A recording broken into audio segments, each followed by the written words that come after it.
Semua orang tentu pernah mengalami batuk dan pilek. Bahkan beberapa dari mereka juga ada yang alami infeksi tenggorokan. Meski dua penyakit itu terkesan berbeda, tapi Dr. Zaidul Akbar memberikan solusinya sama. Hanya dengan satu seduhan herbal sederhana, maka kita bisa sembuhkan dua penyakit tersebut. Apakah seduhan herbal yang dimaksud Dr. Zaidul Akbar?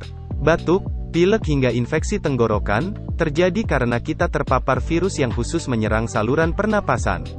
Apabila batuk pilek ini dibiarkan begitu saja tanpa penanganan, maka infeksi tenggorokan bisa terjadi. Banyak cara yang bisa kita lakukan untuk menyembuhkan batuk pilek serta infeksi tenggorokan.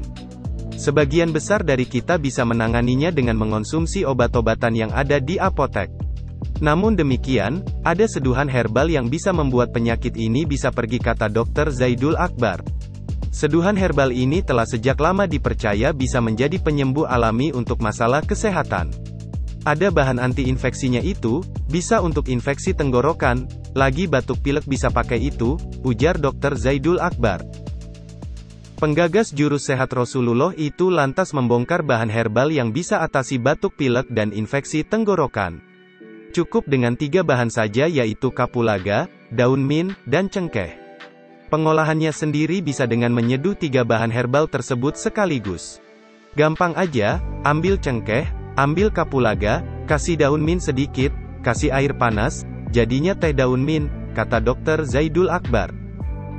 Untuk diketahui, kapulaga adalah bahan herbal yang mengandung antibiotik yang berkhasiat menyembuhkan infeksi tenggorokan dan batuk pilek.